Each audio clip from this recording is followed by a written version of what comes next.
Why this webinar? Well, sustainably managing soils, protecting soils from degradation requires to be able to monitor the status of soil, and in particular to monitor the capacity to function and to deliver the ecosystem services that our societies expect. So indicators of soil quality, of soil health, indicators about soil status are needed. And there's a lot of, you probably noticed that there's a lot of attention right now on this topic with the launch of the new European Soil Strategy, with the launch of the European Soil Observatory, and with the implementation of the mission, A Soil Deal for Europe.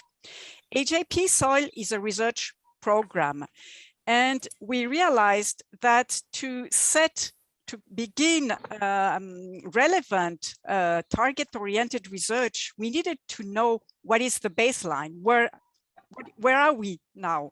And Jack Faber has coordinated one of these projects that aim to establish the baseline, the current situation, the project SIREN. So Jack is a senior scientist at Wageningen Research, and you will see that he coordinated a project with many people, a one-year project. So regarding now the way we're going to proceed, so Jack will present the SIREN project and the results they obtained. After, there will be a session for questions and answers. So please, you can use the chat to raise your question. You will also be able to raise your hand using the Zoom facilities.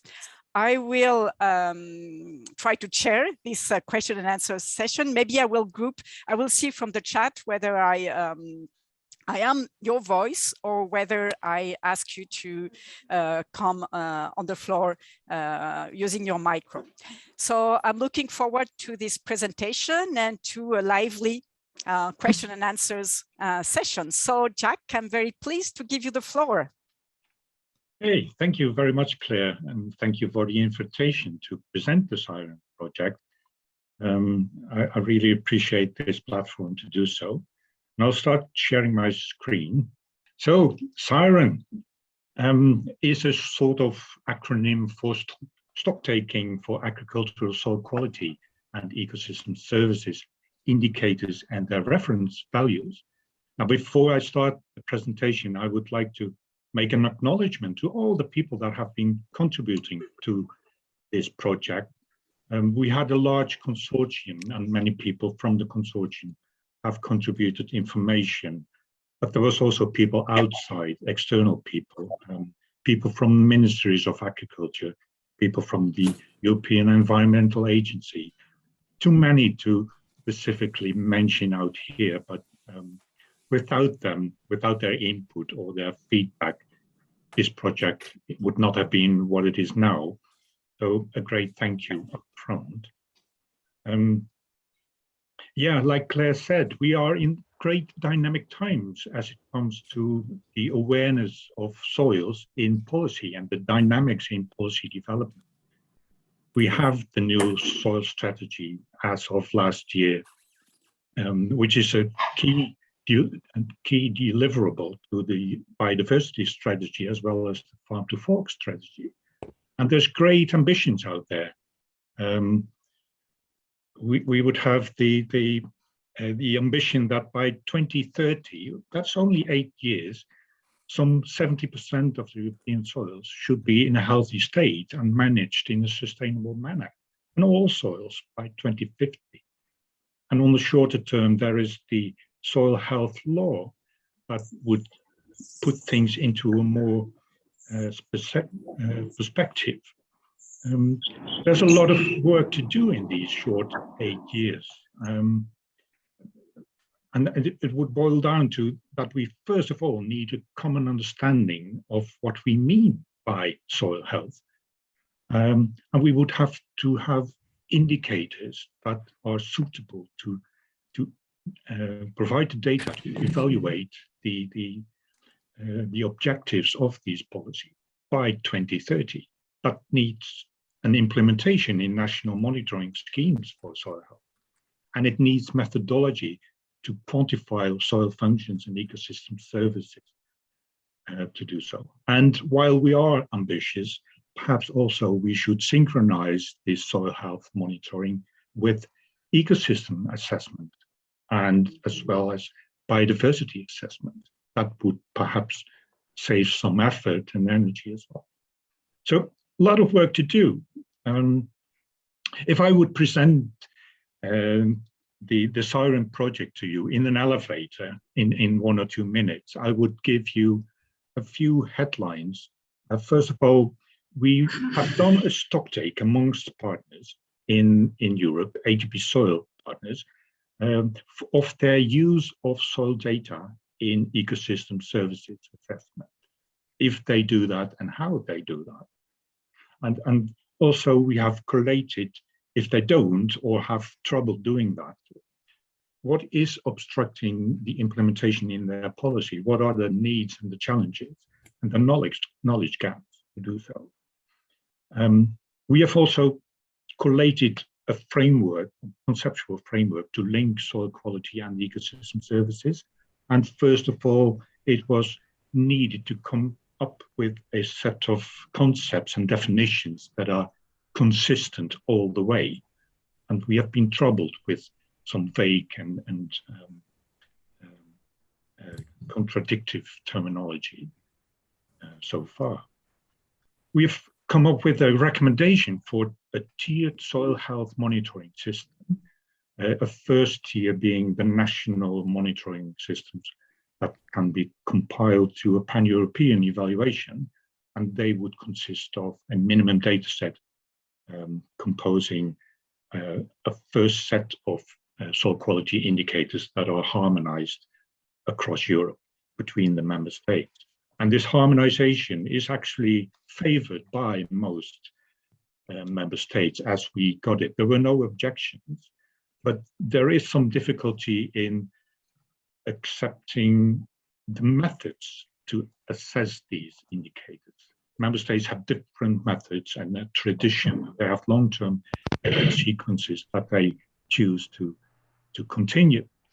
So there is some resistance towards standardization of methods and also to evaluation of the data by means of reference values. There's a need for differentiation at a regional level, at a national level, at a regional European level.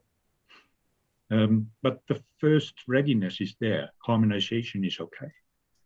And then if you do harmonize, we propose a method that is a top-down method of selecting adequate indicators, reflecting the policy needs that are shared at a European level or at specific national objectives, rather than a bottom-up selection of indicators by scientific preference or long-term history.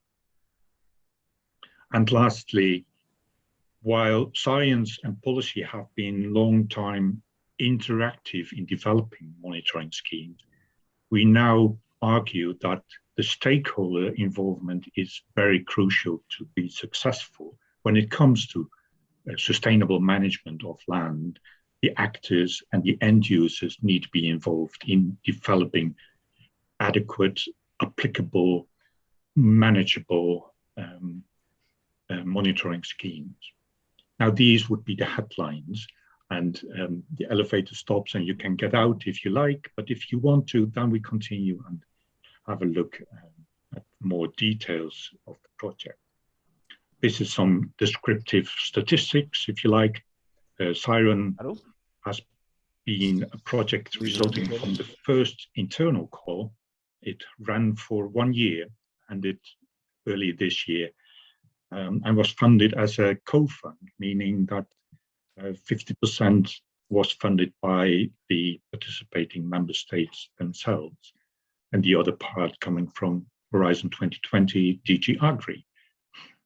The overall budget was not that big, 360 kilo euros. And well, as said by Claire, Wageningen Research was the coordinator, but we worked closely with INRA and SLU, France and Sweden, as the lead partners of a consortium that consisted of 21 partners representing 20 different countries. Okay. Now, this is how we approached matters. We had several lines of working. First line was addressing the development of a conceptual framework to link soil quality and ecosystem services. The second line was the actual stock-taking activity itself, and that consisted of two inventories. One was addressing the use of soil data by the member states in assessing ecosystem services, and if they do so and how they do so. And the second part of the stock take was the use of reference values in the different nations. We didn't start from scratch here. We had a preceding stock take in the first year of AGP soil, where the soil quality indicators were collated as used in the different member states. So now, from these inventories, we were investigating whether there were any reference values associated to these indicators. The third line of work was done literature review, scientific literature, both on the conceptual frameworks and on the soil quality indicators. And the fourth line was that we interacted with stakeholders, international stakeholders mostly, to check for their views on sustainable land management and the monitoring of soil quality. And then these four lines were combined into a synthesis, the results of which I will now further present. But first, a bit more detail about the questionnaire. The stock taking was done by means of a questionnaire circulated amongst the different partners in the consortium, 21 partners. And it consisted of 4 sections. The first one addressing the conceptual framework. We circulated a draft that people could comment on. And then we had the 2 stock-taking activities. And then as a 4th section, we had an inventory of the policy implementation in the different member states and what were the challenges and the knowledge needs there. And underlying this, we had also submitted our first draft definitions of all relevant concepts, because we anticipated quite different definitions between the member states, and we needed some sort of commonality in our language. So we drafted definitions up front and asked for agreement or alternatives there. So that was the questionnaire, and it was the bigger substantial part of the SIREN work. Yeah, so let's start with the outcome, the synthesis, and this is the conceptual framework that we have developed. First of all, we needed consistent terminology, as said, and secondly, we needed to have methodology to extrapolate from soil data up to ecosystem services and economic values. Now, we did not start from scratch here either. There were already a number of conceptual frameworks out there in the scientific literature, but these were all different. They would focus on different objectives, they would have different scopes and different data and methodology. There would be systems that focus on the soil functions or on soil threats, natural capital perhaps, or economics, sustainable development goals, or sustainability assessments, just to name a few of ordering principles. But none of these would cover the entire scope, from hardcore soil data to hardcore socio-economics and values and market feedbacks. And that we felt was necessary to have a full-scale interaction between soil quality and economic aspects.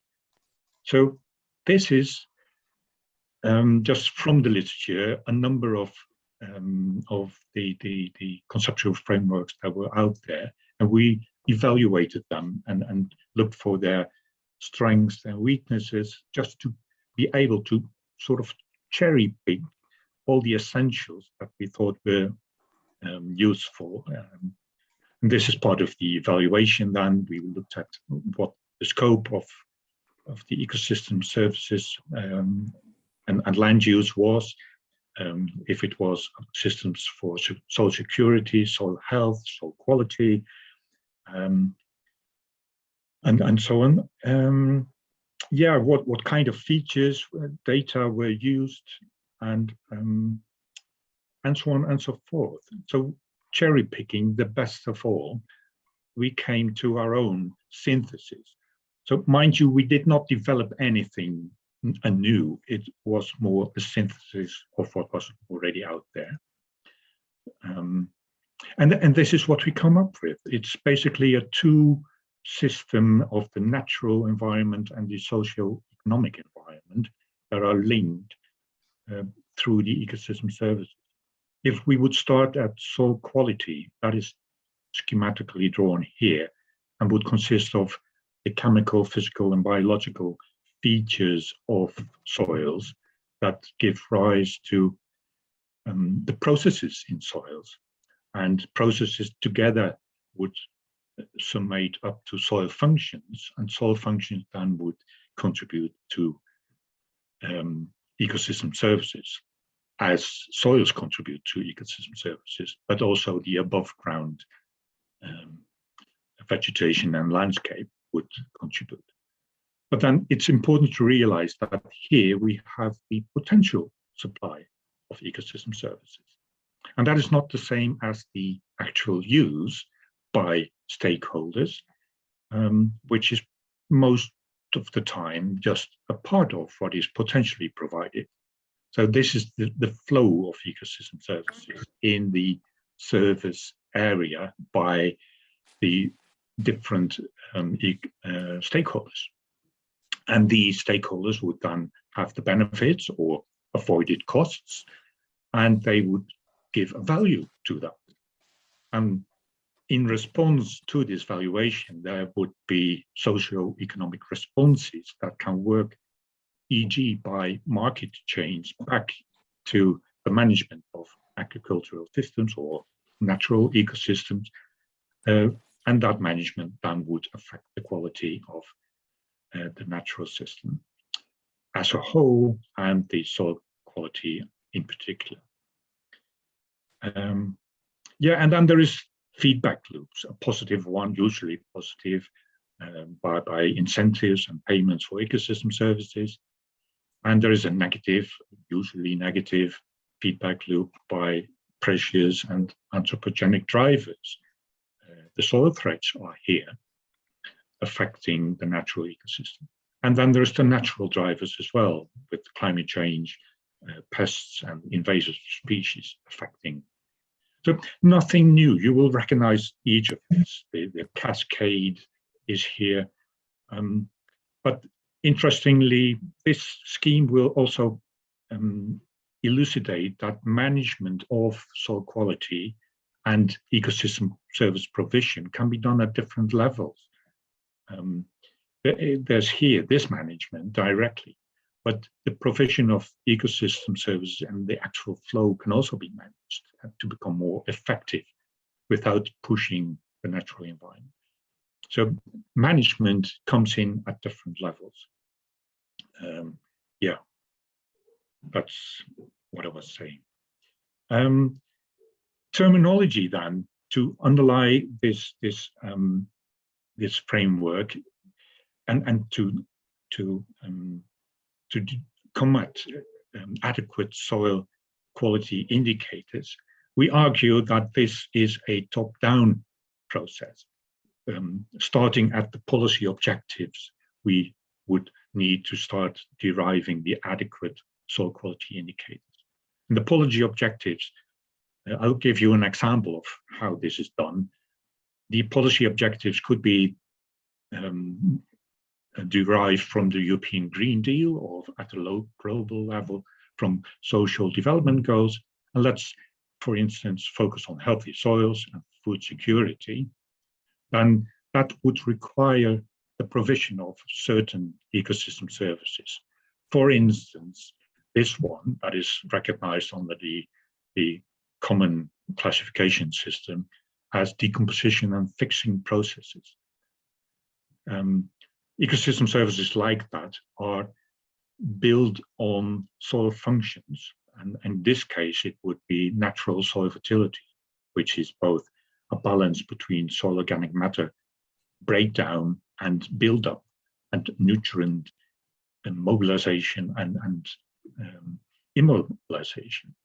And a soil function like that, in turn, is built of and composed of a variety of soil processes, biochemical processes, biophysical processes, and chemical physical processes.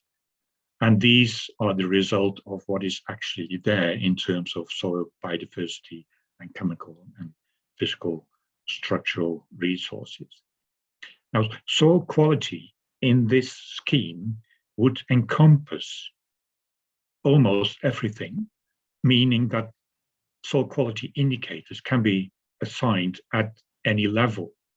And the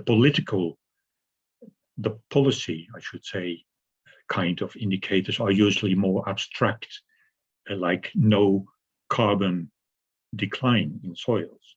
And then we are talking about carbon sequestration as an ecosystem service. But the scientific measurable soil quality indicators would then be at lower integration levels to be actually measured.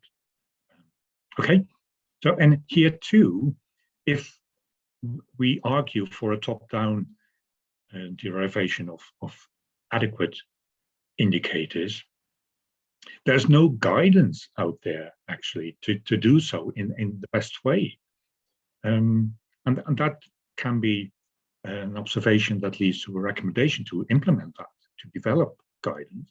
But also, we like to point out that there is guidance in another area of ecological risk assessment, where, at least in the Netherlands, but also there is guidance, but that is now being standardized and internationalized under the ISO principle, where land use and the stakeholder objectives for a particular land is guiding to what risk assessment should be measuring in terms of indicators or endpoints, as it is called in risk assessment.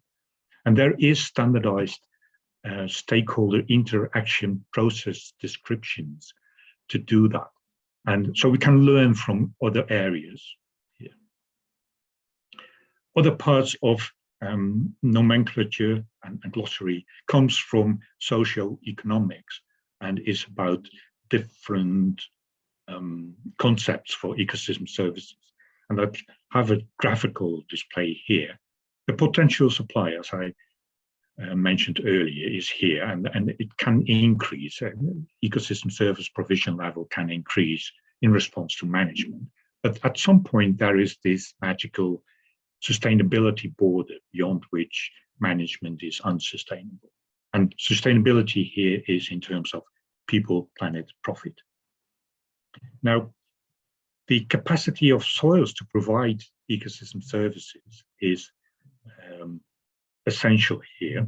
And we have capacity, but we also have capability. In socioeconomics, we speak about ecosystem capability of providing a particular service. And that is defined by some factors that are determined by context, the soil type, the land use, the management type.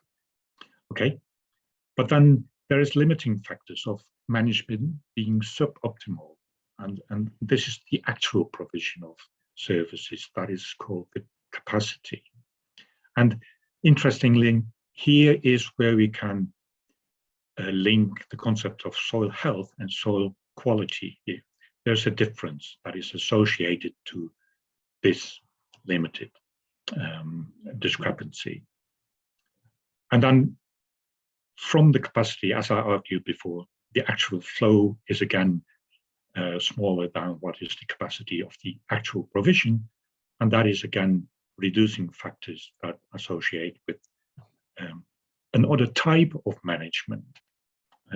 So interestingly here, with these three ecosystem service concepts, we can also associate different kinds of management that can be implemented to optimize the provision of services. So the definition of soil quality and soil health has been dynamic over the last years, and the soil mission report that came out last, was it September? The Giuffre report added something really interesting, and that is that on the long term, there is no increased trade-offs between ecosystem services, and that was that can be added on top of the scheme that I just showed. And we can also add that there shouldn't be any what is called I forgot the word, afwenteling in Dutch, but between stakeholders and on the longer term. Okay. So now linking, coming to soil indicators and linking the data, soil data to ecosystem service, we would have these indicators being biological, chemical, physical, and we would have the potential provision of biotic ecosystem services or abiotic. And what we need is quantified relationships to do that. If we have observations from soil monitoring, we need quantitative relationships in the form of pedo-transfer functions or crop models, or as they may be called in socioeconomics, ecological production functions, to quantify and calculate and predict the provision of services. And then we can go into the socioeconomics and the valuation of things.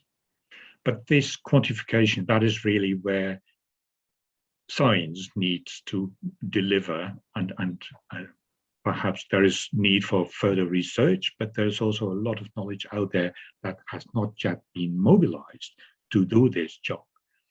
And there's clearly a knowledge gap there. And in terms of scenario studies and predictive trend analysis, we really need this quantification. And if you've been wondering about ecological production functions, then this is just an example that I'd like to give you. It's about water infiltration that is regulated by earthworms, different groups of earthworms. The earthworms that have vertical burrows, that is preferential water flows. There's the epigeics that superficially live in the soil and prevent soil crusting by their bioturbation activities. And then there is the deeper layer dwelling earthworms. Now, this is water infiltration rate as millimeters per hour in response to the number of earthworms. This is clear soil monitoring data, yeah? And there's significant relationships available from the literature that I've reviewed to quantify and predict the water infiltration rate for some groups, and others do not matter. This is ecological production functions, and you can use soil data to predict water infiltration rates in your field. But interestingly, this is just a course review, and the next step of research needs to be a benchmarking for different soil types. So that is a further work to be done, and this will be done by the follow-up project, Minotaur, where we will have more contextualization, soil type, land use, and management of such relationships. Okay, overviewing all soil quality indicators as used by the member state from the previous topic. This is an ordering by commonality, the most commonly used indicator being carbon concentration in soils, but clearly there's a lot of different indicators that are incidentally used, associated to different categories. Very clearly also from this overview is the absence of biological indicators. They are not out there. Somebody needs to close their microphone. Stefano, close your microphone, please. Anyway, biological indicators are missing, and the most often used indicator is soil respiration, or also called biological activity, which is used by 7 member states only. So there's clearly an omission that needs to be fulfilled on a short term. This is an inventory of reference values and threshold values and target values produced just this week and provided me by Isabelle Cousin, who is coordinating another follow-up project, that is the SIREN project. These data have been collected by SIREN.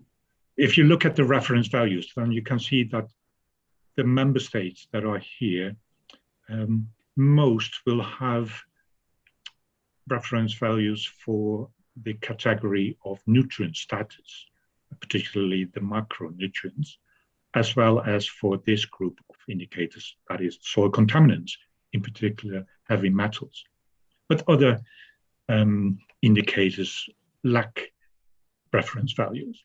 And the same is for thresholds, which have been developed particularly for heavy metals, and target values, which have been developed particularly for the nutrients, representing former aspects of soil quality policy, nutrient regulation in terms of fertilization, and soil contamination in terms of soil protection threshold values. But clearly there's a need to develop references and other evaluation criteria for other indicators.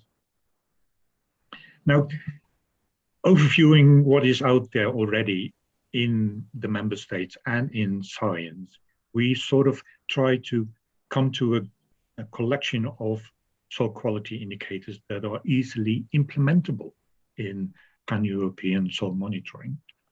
And we use different criteria. For instance, half of the member states would already be using the particular indicator. They should be policy relevant, first of all, of course. They should also be robust, being used by many scientific studies. And we would like them to be already used in European research project working towards soil monitoring in Europe and ecosystem services assessment. And using these criteria, we come up with a short list of indicators that could be used as a minimum data set in a first tier of European monitoring. And not surprising, what is on the list, it's texture, which is not really an indicator, but it's a strong determinant of the ecosystem, the soil ecosystem service, and everybody is measuring texture. Porosity and bulk density, there's carbon concentration and the macronutrients and acidity. There's an erosion evaluation by modeled net soil loss. There's the salinity by electroconductivity, and there's contamination by heavy metals. There's also clear omissions, as said before, soil biodiversity, but also organic contaminants, for which there nowadays are very relatively cheap technological innovations available. And water regulation is another that is not commonly used so much, although there's lots of water regulation data out there. So we would consider these is the low-hanging fruits that can be implemented readily. When we talk about biodiversity, it's good to point out that for soil quality, we look at functional aspects, but there's also the biodiversity assessment. And then we talk about structural assessment, species diversity and community composition. Somebody needs to close their microphone again. So let's overview the outcome of the stock takes in terms of knowledge and knowledge gaps and further developmental needs. I've never counted how many came out, but it must be about 100 different knowledge needs, development needs between the member states. Some of them shared by all, some are very specific. But this graphic display is kind of summarizing all of them and putting them in perspective as in the implementation, development of knowledge and the implementation. There's a great need for many member states of better understanding and selecting soil quality indicators for the key processes that represent the key policy objectives. And there is a lack of suitable indicators, or a perceived lack. Perhaps this is also knowledge transfer and capacity building, but certainly reference values at a regional level, national level, or regional European level needs development. And then there's a lot of variation between, big differences between the member states. The playing field is not level. So this is certainly capacity building and knowledge transfer. But interesting, also within countries, there is need to have a bit of synchronization and interaction and coordination between the different parties, policy and science involved here, and different ministries needing to integrate their policy. And there's a commonly felt need for more structural and continuous work here. The project should have continuation, and there should be long-term observations facilitated. And then in the end, harmonization across Europe. Yeah, okay. At different levels, there's different needs and different stakeholders having different needs. So methodology and the monitoring schemes need to facilitate that as well. So how am I doing in time? I think I need to wrap up a bit. I have lots of conclusions from the stock taking here, but I think I skipped those. Most of them have already been addressed while presenting the results. Yeah, I just conclude here and come to the positioning of the SIREN project in the follow-up within HB soil. And there's the SIREN projects and the Minotaur projects that are now just starting and following up. And SIREN will largely focus on the soil threats and then come to modeling and mapping of soil quality across Europe. Whereas the Minotaur project is more focused on soil biodiversity and will look at the responses, the sensitivity towards climate change. And so work is ongoing. It's not stopping while SIREN has come to a stop. And I guess you will be hearing from us in due time soon. And with that, I think, Claire, you can pick up. I thank everybody for listening in, and I hope for an interesting discussion now. Thank you. Thank you, Jack. Thank you very much for this presentation, for this vision. Yeah. It gives on terminology, on concepts, and on the state of play, especially at the level of member states. Thank you. So I think that now I will conclude this session. It's 1:15. So yeah. I would like to thank you very much, Jack, for presenting the work, and thanks for all the team, the SIREN team, and thank you all for attending and raising questions. As you have seen, the scope, it is a very vast topic and a very dynamic topic, as said Jack. So we really focused on what was used by member states, not on what was used in science or in other categories of by other people. And maybe I should have remembered that, recalled you that the AJP soil program concerns agricultural soils. So, of course, although the conceptual framework, I think it's absolutely valid, whatever the land use, probably maybe not the indicators, but at least, of course, the target or reference values will change with the context, with the land use. So I think we all know that. So we are in dynamic times. I think there's much that will come in the next months and years in the AJP soil and in other programs also. So I'm really looking forward to that. And I would like to tell, so answering to questions that were on the chat, that publications are in preparation. So Jack, you have a request for printed material, so publications for all the team. Thank you very much to all of you. And well, looking forward for more discussions and development in knowledge and discussions between scientists, different stakeholders to, yes, sustainably manage soils and protect them at best. Okay. Goodbye, and thanks a lot.